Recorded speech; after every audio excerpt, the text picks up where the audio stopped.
Yo, what's going on, everybody? It is Tuesday, November 21st.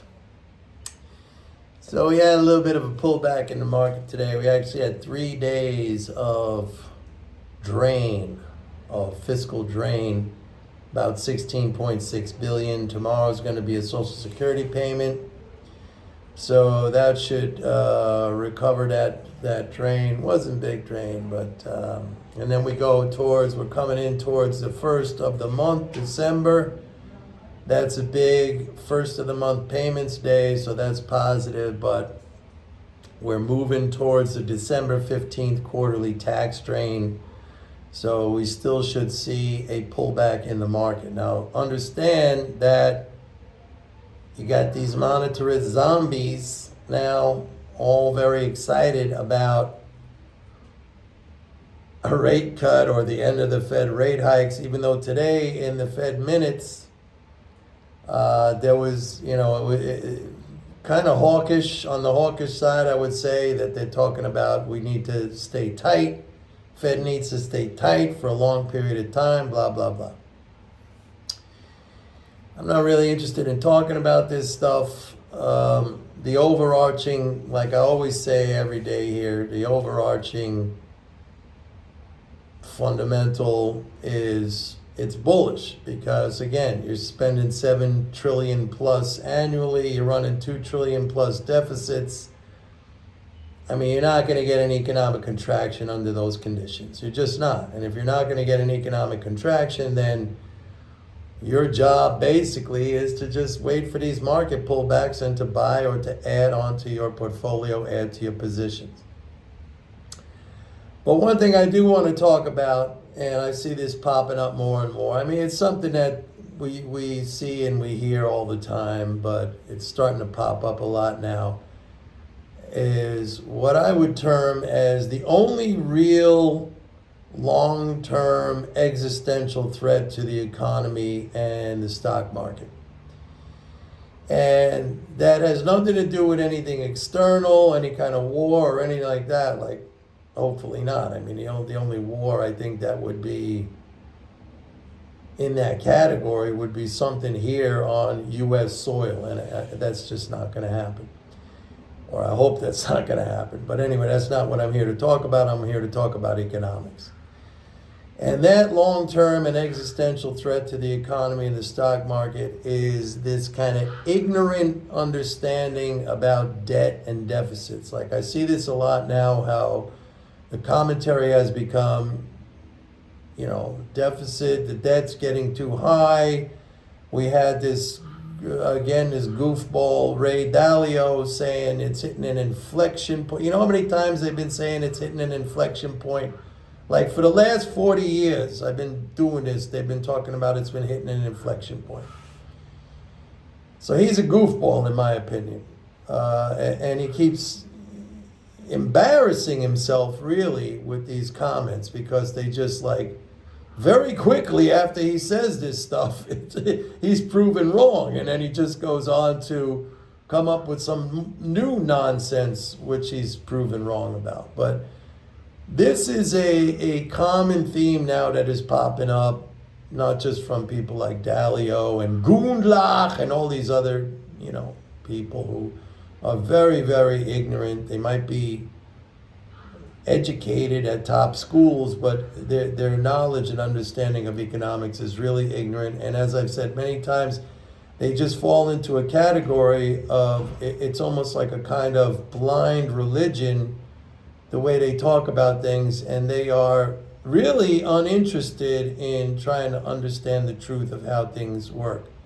They're all in the same club, they're all in the same clique, and it's required for them to think and speak in a certain fashion and talk about these things in a certain way. But now I see this commentary and this perspective really popping up. And again, I've said in the past that a bad belief system is like a disease in the body. If you don't eradicate the disease, eventually it'll kill the body.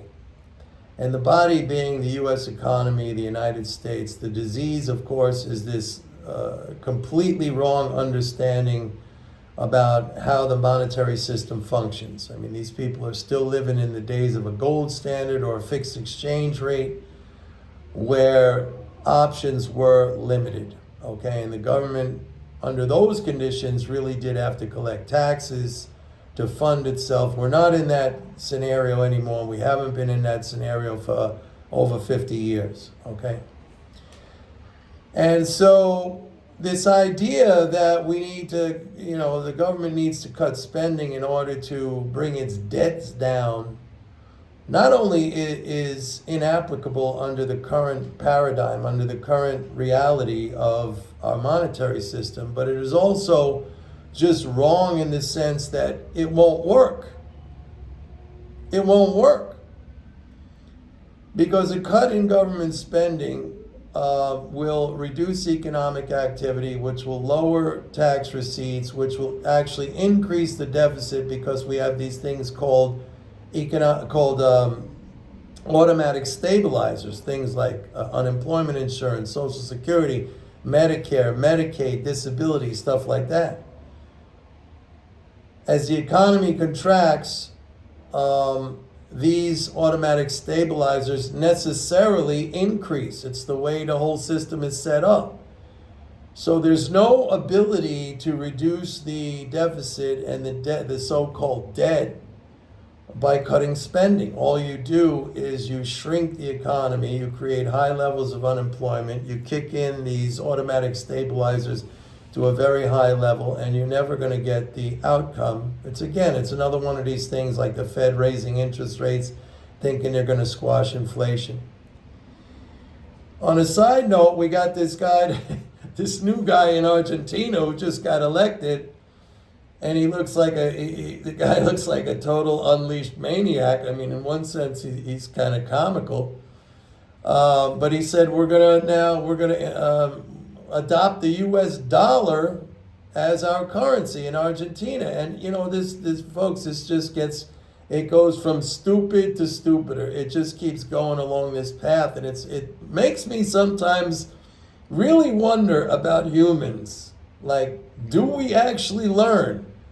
Or is it just like some kind of ingrained behavior that we just keep repeating over and over and over again because that's comfortable? That's what we think we know. It's not about the outcome. Certainly this applies to economics. I don't think it applies to any hard science, because the hard science would go back and reevaluate any theory that didn't show itself to be true, in the empirical evidence. But economics is not like that. But by embracing the dollar as their currency in Argentina, they effectively cede their sovereignty, their monetary sovereignty, to U.S. fiscal and monetary policy. So they're basically giving up their sovereignty. Like, what's the point of having a country? What's the point of having a country? And when you think about it, the problem with Argentina right now and the problem with the peso, there's two problems actually. Number one is that Argentina has huge debts denominated in foreign currency, mainly U.S. dollars. So right there, they're already, if you want to really be honest about it, already they've embraced the dollar as their currency by having debts piled up in U.S. dollars. The second thing is they have a central bank which has gone to extreme levels of monetarism to try to, cure their inflation problem by raising rates well over 100% right now. And again, the cost of credit is reflected in the cost of all goods and services. So when they do stuff like that, they're not lowering the inflation. Every time they raise the rate, they're raising the level of inflation, the level of general prices, and they're killing the currency. So this guy comes along like they all do. See, people get fed up. They're pissed off with the system. Maybe then they're out of work. Their money goes nowhere. They can't afford to live. And some new guy comes along, or new woman comes along with some populist bullshit and saying, we're going to change everything. We're going to throw the whole shit out. We're going to drain the swamp, blah, blah, blah. And they come in and they do the exact same thing. Exact same thing.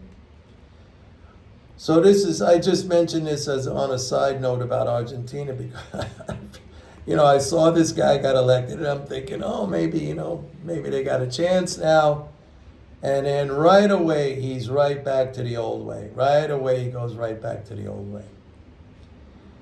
But I'm telling you right now, and you know me because I come here every day and I tell you guys there's nothing to worry about. We have major, major fiscal, which is a very powerful support for the economy. I've been right all along. I tell you, we're not going to have a recession. I even told you we're going to have a slowdown in the fourth quarter, but it's not going to be bad. It's going to be a one-quarter thing. But if these people eventually get their way, and when I say these people, I'm talking about people with a deep, deep, deep lack of understanding. And it's not even about I shouldn't even say a lack of understanding. It's about their belief in a mythology and a dogma, which is just completely wrong, and which they don't want to relinquish. They don't want to give up. They see it as gospel. They see it as the real thing. And those people and those ideas are dangerous. That's the disease in the body that could kill the body. And I'm not saying it's going to happen right away. I'm not saying it's ever going to happen. But I'm saying it is something out there that poses an existential threat to the U.S. economy, if indeed it ever comes to pass. Like some stupid shit like the balanced budget amendment. I mean, you turn yourself into Europe. Why? For what reason? It's not necessary. It's completely not necessary. The budget and this the so-called the debt, which is bullshit because it's not really a debt. That's just, what the government spends, which the non-government owns. And it's held in the form of government securities, which are basically dollar equivalents. The ideas behind those things and the way they're understood. I don't even want to use that name because they're not I don't want to use that term because they're not understood. But that stuff is still out there. That wrong thinking, that dangerous thinking is still out there. So that is a potential existential threat to the U.S. economy. I'm not saying it's going to happen. And like I was saying, you know me, I come on here every time and I tell you guys, don't worry, everything's going to be good. We have very, very strong fiscal. It's a powerful support for the economy.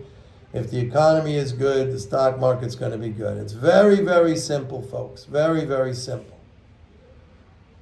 Trying to go short and trying to be fancy and trying to be cute and, drawing lines on charts and trying to pick tops and this and that. I mean, that's just a fucking waste of time. All right? Step out, have the big picture. Use that to your advantage.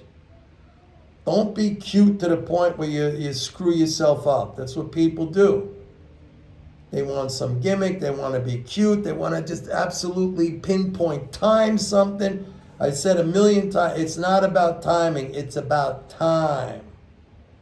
Which means that over a period of time, you could just profits accrue and interest rates, interest income accrues, and it's just a growth function, man. Somebody asked me the other day, this was a novice in the stock market, she asked me, Mike, what should I do? I said, you buy an index fund. You don't have to be smart. You buy an index fund, and when the stock market goes down, I said, because yesterday I was talking about Black Friday.